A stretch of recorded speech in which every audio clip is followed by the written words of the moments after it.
If you want to remove people from photos on Realme GT 8 Pro, then in that case we're gonna open the gallery and let's just open the photo that we wish to edit. We're gonna tap on this pen icon at the bottom of the screen and then we can choose the AI editor. In here we can find AI eraser and we can start by choosing remove people.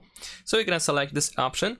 And now as you can see, people are automatically highlighted, so you can just simply tap on remove all in order to get rid of all of them. And there we go, this is how it looks like. We can of course tap on compare in order to see how it looks like before and after.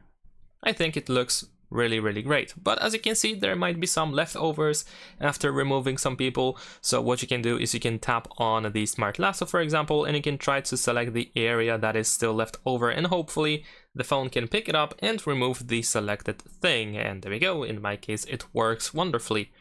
We can still tap on compare in order to see before and after. Once you are done, you can of course tap on done in the bottom right corner, then again, and then of course we can save our photo.